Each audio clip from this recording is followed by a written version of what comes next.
Hello বন্ধুরা, আজ কিন্তু আমি রওনা দিয়ে দিয়েছি একটু ঘুরু।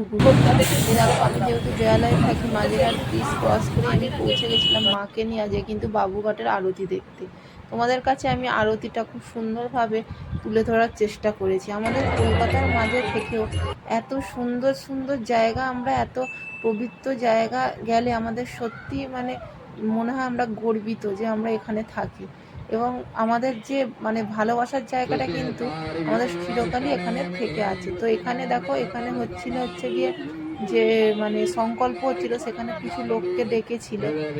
মানে গঙ্গায় গিয়ে আগে সংকল্প করে তারপরে আরতিটা শুরু করবে। এই দেখো শুরু হয়ে গেছে। প্রথমে ওনারা ধূপ দিয়ে আরতি শুরু করেছিল। জানি ভিডিওটা হয়তো খুব একটা মানে তোমাদের বোরিং লাগতে পারে, কিন্তু একটুখানি তোমরা দেখতে পারো। আর কিভাবে যদি তোমাদের কোনো ইনফরমেশন থাকে যে কি লাগে যে কিভাবে তোমরা এখানে গিয়ে পৌঁছাবে বা কিভাবে তোমরা যেতে পারো, তাহলে কিন্তু সেটা আমাকে তোমরা এখানে কমেন্ট করে জানাতে পারো।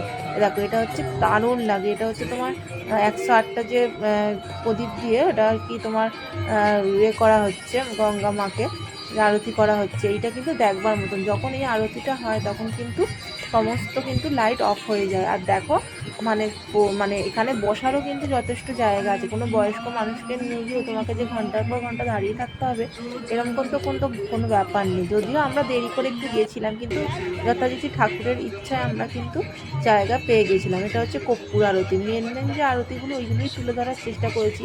শুধু চামর আরতিটা আমার কাছে ছিল। চামর আরতিটা তোমার কোনোভাবে হয়তো আমার মিস আউট হয়ে গেছে। এরপরে তোমার যে আরতিটা ছিল কর্পূরের পর, সেটা হচ্ছে তোমার একটা পাখা দিয়ে আরতি এবার মাকে।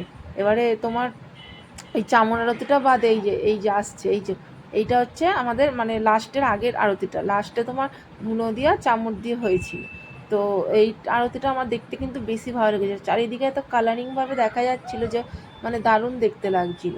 তো তোমরা কিন্তু এখানে তোমরা পৌঁছে যেতে পারো, হাওড়া দিয়েও পৌঁছে যেতে পারো, আবার ট্রেন লাইনেও একদম সঙ্গে সঙ্গে নেমে যেতে পারো। যারা এখানকার বাসিন্দা তারা তো বুঝতেই পারছো যে কিভাবে মানে যেতে হবে। কারণ কি, তোমরা প্রায় প্রিন্সেস ঘাটে চলে যাও, তো প্রিন্সেস ঘাট থেকে কিন্তু বাবুঘাটের দূরত্বটা খুব একটা বেশি নয়। তো এখানে গেলে মনটাও খুব ভালো লাগে। অনেকে চেয়ারে বসেছিল, অনেকে আবার গঙ্গার ধার দিয়েও প্রচুর বসেছে। দেখো, মায়ের কিন্তু ছবিটা আমি তুলে এনেছি, মা গঙ্গার। আর নিজেদের ছবি না তুললে হয়, নিজের মায়ের সাথে ছবি সেলফি তুলে নিয়েছি।